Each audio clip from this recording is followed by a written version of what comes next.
Sejak zaman dahulu, manusia sudah tertarik dengan benda-benda langit. Mengapa planet terus selalu mengorbit? Bagaimana gravitasi bisa bekerja di luar angkasa? Dan apa yang membuat bulan tetap setia mengelilingi bumi? Semua pertanyaan tersebut dapat dijawab dari cabang ilmu fisika yang bernama mekanika benda langit, yaitu studi tentang gerak planet, bulan, satelit, dan benda-benda angkasa lainnya yang berdasarkan hukum fisika seperti hukum gravitasi dan hukum Kepler. Di materi ini kita akan memahami bahwa alam semesta berjalan sangat teratur.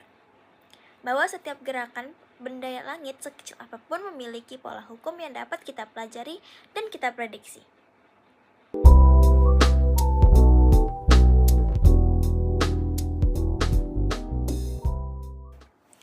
Assalamualaikum warahmatullahi wabarakatuh. Tabrik pun. Halo teman-teman, perkenalkan nama saya Claudia Cinta Cikasya, saya dari SMA Negeri 2 Bener Lampung. Apa kabar nih teman-teman semuanya? Semoga teman-teman sehat walafiat ya. Jadi hari ini kita akan belajar tentang mekanika benda langit. Tapi sebelum kita memulai pelajaran pada kali ini, kita berdoa dulu yuk. Berdoa dimulai. Raditu billahi rabba wa bil islami dina wa bi muhammadin nabiyya wa rasula rabbi zidni ilma warzuqni fahma amin ya rabbal alamin. Berdoa selesai. Yuk langsung lanjut aja ke materinya. Jadi di materi mekanika benda langit ini kita punya beberapa bab. Yang pertama ada hukum Kepler. Yang kedua ada gravitasi dan juga energi. Dan yang ketiga kecepatan orbit dan lepas. Nah, di hukum Kepler ini terbagi menjadi 3. Ada hukum Kepler 1, hukum Kepler 2, dan hukum Kepler 3. Yang pertama ada hukum Kepler. Jadi di dalam astronomi itu ada 3 gerakan planet Kepler. Yang pertama adalah setiap planet bergerak dengan lintasan elips dengan matahari berada di salah satu fokusnya. Yang kedua, luas daerah yang disapu pada selang waktu yang sama akan selalu sama. Lalu yang ketiga, periode kuadrat suatu planet berbanding dengan pangkat 3 jarak rata-ratanya dari matahari. Lalu, ketiga hukum di atas yang telah aku jelaskan tadi ditemukan oleh ahli matematika dan astronomi di Jerman, yaitu Johannes Kepler pada tahun 1571 sampai 1630 yang menjelaskan bahwa gerakan planet di dalam tata surya. Jadi hukum-hukum di atas itu menjabarkan tentang gerakan dua benda yang saling mengorbit. Nah, selanjutnya ada hukum Kepler 1 nih. Bunyi dari hukum Kepler 1 yaitu tentang orbit lintasan planet yang berupa elips. Untuk memahami apa itu elips, ayo kita lihat gambar yang satu. Nah, dari gambar yang ke-1 ini, didapatlah persamaan seperti berikut. Yang pertama, R ditambah R aksen sama dengan 2A. Dari segitiga F aksen BF, B kuadrat sama dengan A kuadrat, dalam kurung 1 min E kuadrat tutup kurung. Itu persamaan yang kedua. Yang ketiga, meninjau segitiga FOP. Maka didapat R pangkat 2 sama dengan R kuadrat sin kuadrat theta ditambah dalam kurung 2AE plus R cos theta tutup kurung kuadrat. Jadi dari persamaan ke-1 dan yang ketiga didapatlah persamaan R sama dengan A tutup kurung 1 min E kuadrat tutup kurung per 1 plus E cos theta. Selanjutnya ada hukum Kepler yang kedua. Bunyi hukum Kepler yang kedua adalah luasan yang disapu antara garis hubung planet dengan matahari yang menyapu luasan yang sama pada waktu yang sama. Agar kita lebih memahami materi hukum Kepler yang kedua ini, ayo kita lihat gambar yang kedua di PPT ini. Lalu untuk membuktikan kebenaran hukum Kepler yang kedua ini, maka kita perlu bukti secara matematis. Ayo kita perhatikan gambar yang ketiga agar lebih memahami penurunan atau derivasi matematikanya. Diketahui dari ilustrasinya ada diameter A sama dengan R diameter R dikali diameter theta. Lalu integralkan terhadap R dari pusat R sama dengan 0 dan sampai jarak ke objek pusat R. dA sama dengan 1/2 R kuadrat dikali d theta. Lalu dihasilkan diameter A per diameter T sama dengan setengah R kuadrat dikali diameter theta per dt. Mengingat kembali bahwa R kuadrat diameter theta per diameter T sama dengan mutlak R dikali V sama dengan L per mikro. Maka diameter A per diameter T sama dengan 1/2 dikali L per mikro. Selanjutnya ada hukum Kepler yang ketiga. Jadi secara ringkas, bunyi hukum Kepler yang ketiga ini adalah A pangkat 3 sama dengan P kuadrat, di mana A adalah setengah sumbu panjang dalam AU dan P adalah periode dalam tahun. Perlu kita ingat bahwa persamaan tersebut hanya berlaku pada sistem tata surya, di mana matahari sebagai pusatnya. Bagaimana jika bukan tata surya? Jika bukan tata surya, maka diperlakukan hukum Kepler secara umum seperti berikut. A pangkat 3 per P kuadrat sama dengan G dalam kurung M1 ditambah M2 tutup kurung per Pi kuadrat. Dengan G sama dengan 6,67 dikali 10 pangkat min 11 M pangkat 3 S pangkat min 2 kilogram pangkat min 1 adalah konstanta gravitasi. Wah, gak kerasa ya kita udah sampai di sesi latihan soal. Ayo kita langsung aja ke contoh soal atau latihan soal nomor 1. 161 NN adalah sebuah globular cluster yang sangat rapat. Diameternya adalah N parsec dan di dalamnya terdapat N juta bintang bermassa 1 massa matahari. Suatu ketika, sebuah bintang di tepian gugus bergerak dengan kecepatan N km per second. Berapa nilai N supaya bintang tersebut tidak lepas dari gravitasi gugus? Pertama-tama diketahui M dengan total massa gugus sama dengan N dikali 10 pangkat 6 M sun. Dengan R sama dengan 0,N dikali 3,086 dikali 10 pangkat 16 M. Dan V sama dengan N km per second sama dengan N dikali 10 pangkat 3 meter per second. Yang ditanya adalah berapakah nilai N supaya bintang tidak lepas dari gravitasi gugus? Jawabannya, agar tak lepas maka kecepatan V harus memenuhi V lebih kecil dari akar 2 Gm per R. Maka V tadi diketahui N dikali 10 pangkat 3 harus lebih kecil dari akar 2 Gn dikali 10 pangkat 6 M sun per 0,5 dikali 3,086 dikali 10 pangkat 16. Jadi didapat N lebih kecil dari 131,5. Jadi jawabannya itu si N harus lebih kecil dari 131,5. Jawaban yang benar adalah A, 121,5. Soal nomor 2. Sebuah satelit mengorbit bumi selama 25 jam dengan lintasan elips. Perbandingan ukuran sudut satelit ketika berada di perigee dan apogee adalah 2,5. Berapakah kecepatan maksimum satelit ketika mengorbit bumi? Diketahui T atau waktu 25 jam. Perbandingan di apogee dan perigee adalah 2,5. Dengan diameter sudut, theta sama dengan D besar per D kecil. Yang ditanya, berapa kecepatan maksimum satelit ketika mengorbit bumi? Jawabannya, delta P per delta A sama dengan dA per dP sama dengan 1 plus E per 1 min E. E-nya diketahui atau didapat 0,43. Dari periode dihitung setengah sumbu panjang dengan A sama dengan dalam kurung GM bumi P kuadrat per 4 Pi kuadrat tutup kurung pangkat 1 per 3. Lalu masukkan angka yang telah diketahui ke dalam rumus tersebut, lalu didapat A sama dengan 4,34 dikali 10 pangkat 7 meter. Lalu kecepatan maksimum satelit di perigee adalah Vp sama dengan akar GM bumi per A dikali 1 plus E per 1 min E tutup kurung. Lalu didapatkan Vp-nya sama dengan 4,8 km per second.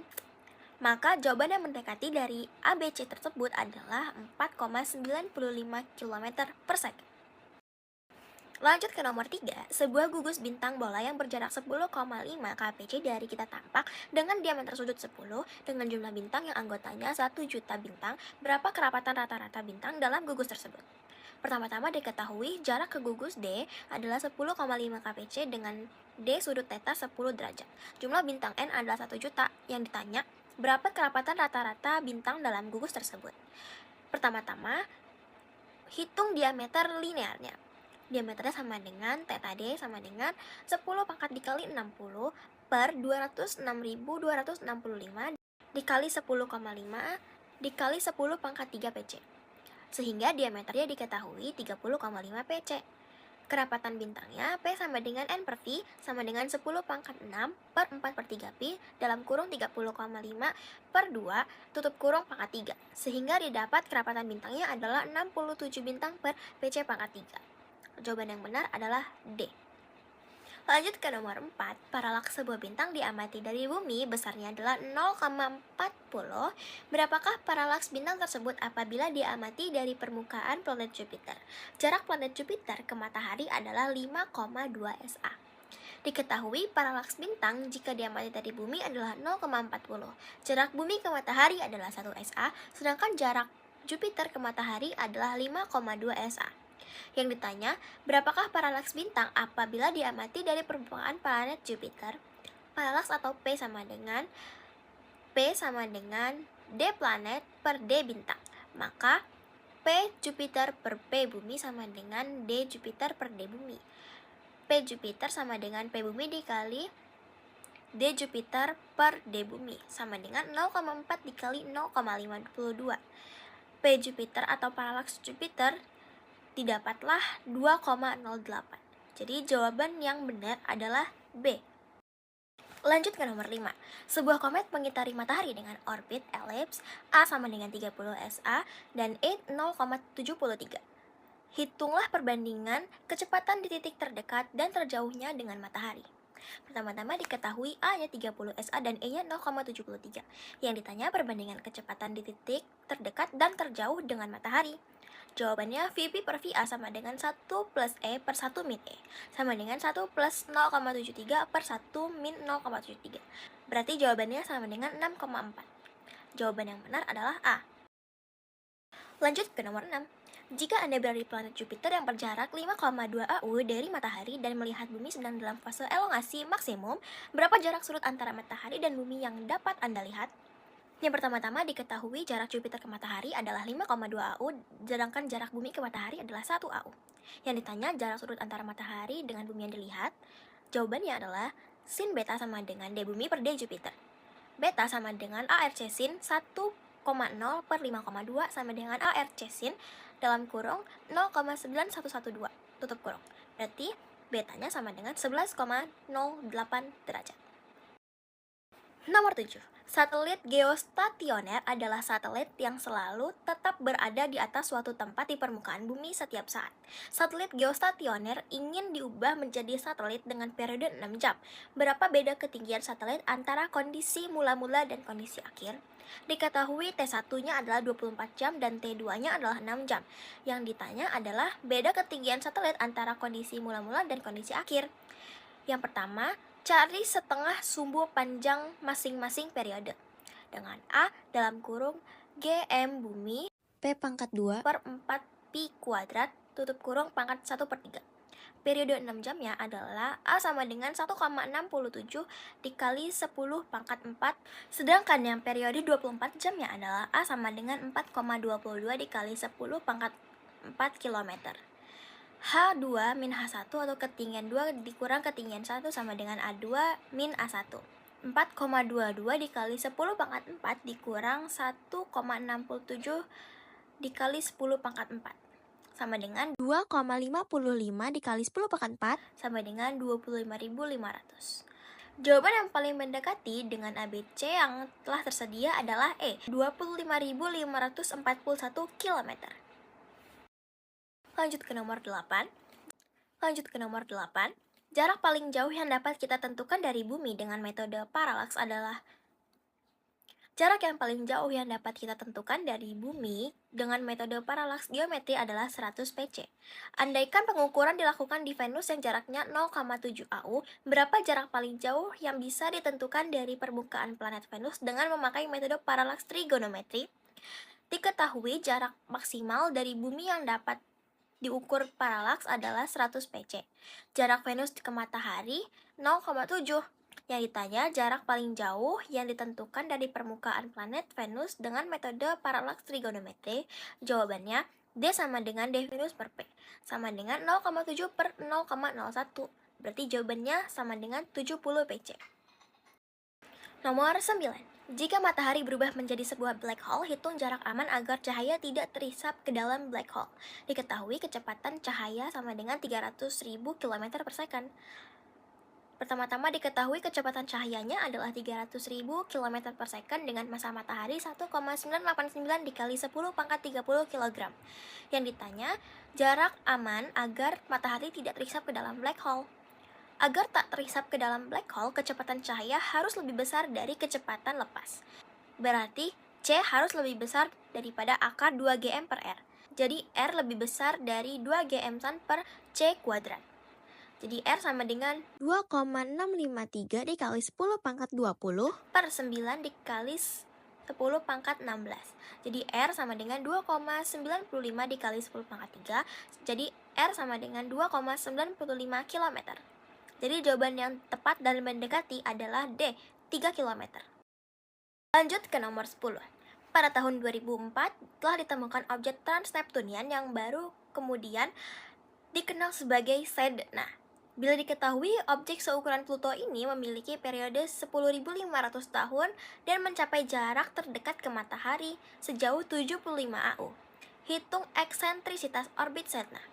Diketahui T sama dengan 10.500 tahun dengan R minimum atau jarak minimum 75 AU. Yang ditanya eksentrisitas orbitnya Sedna. Jawabannya, yang pertama-tama tentukan nilai setengah sumbu panjang. A sama dengan P pangkat 2 per 3 sama dengan 479,5 AU. RP-nya sama dengan A dalam kurung 1 min E, tutup kurung, E sama dengan 1 min RP per A sama dengan 0,84. Dapat dari mana 0,84 itu? 75 sama dengan 479,5 1 min E. 1 min E sama dengan 75 per 479,5. 1 min E sama dengan 0,1564129. Sehingga didapat E sama dengan 0,8435871. Jadi, jawaban yang tepat adalah C. Nomor 11. Sebuah komet bermassa 1,20 dikali 1010 kg bergerak dalam orbit elips mengitari matahari. Jaraknya dari matahari bervariasi antara 0,500 AU dan 5,0 AU. Berapakah periode orbit komet? Pertama-tama diketahui massa komet adalah 1,20 dikali 10 pangkat 10 kg. Perihelionnya sama dengan 0,500 AU. Atau R minimum. Aphelionnya 50,0 AU. atau R maksimalnya. Yang ditanya periode orbit komet. Jawabannya pakai hukum Kepler 3. P sama dengan A pangkat 3 per 2 dan 2A sama dengan RP plus RA atau A sama dengan RP plus RA per 2. A sama dengan 0,5 ditambah 50,0 per 2. Sehingga didapat 50,5 per 2. Jawabannya adalah 25,25 AU. T kuadrat sama dengan A pangkat 3. Sehingga 25,25 pangkat 3 sama dengan 16.078. T sama dengan akar dari 16.078 sama dengan 126,8 tahun. sehingga jawaban periode orbit tersebut adalah C, 126,8 tahun. Nomor 12. Tinjau sebuah satelit buatan yang mengorbit bumi di ketinggian 200 km dengan massa 100 kg. Hambatan udara telah membuat orbit satelit mengalami peluruhan hingga ketinggian akhir tersebut mencapai 100 km. Berapakah energi yang hilang akibat hambatan ini? Pertama-tama diketahui massa satelitnya adalah 100 kg, ketinggian satunya 200 km, H2 atau ketinggian 2-nya 100 km, RE-nya sama dengan 0,371 dikali 10 pangkat 6 meter, ME-nya 5,972 dikali 10 pangkat 24 kg, dan G-nya sama dengan 6,674 dikali 10 pangkat min 11 Nm kuadrat per kilogram kuadrat. Yang ditanya energi yang hilang akibat hambatannya, dijawab E hilang sama dengan EM2 min EM1 sama dengan min GME M satelit per 2A2 dikurang min GME M satelit per 2A1.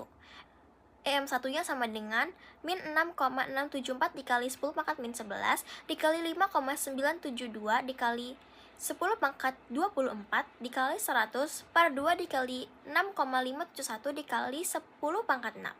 Sehingga didapat min 3,02 dikali 10 pangkat 9 Joule.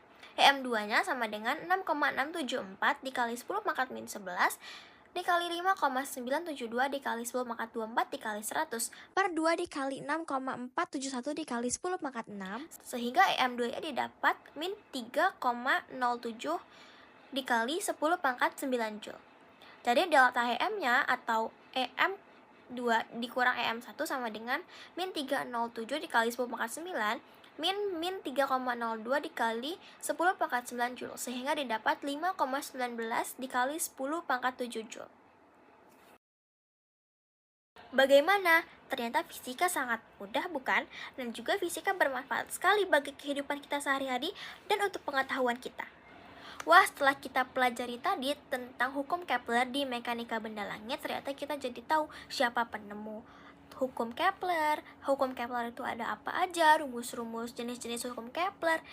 Terima kasih untuk kalian yang telah menonton video aku hingga akhir. Semoga teman-teman paham dengan penjelasan yang telah aku berikan. Nah, teman-teman yang udah menonton materi tentang mekanika benda langit ini, nanti jangan lupa untuk mereview kembali materi tentang mekanika benda langit ini dan juga banyak-banyak perlatihan soal agar kita lebih memahami tentang materi mekanika benda langit ini. Oke? Cukup sampai di sini saja video pembelajaran pada materi kali ini. Teman-teman harus terus semangat belajar ya. Sekian, terima kasih. Saya Claudia Cinta Cikasya, pamit undur diri. Wassalamualaikum warahmatullahi wabarakatuh.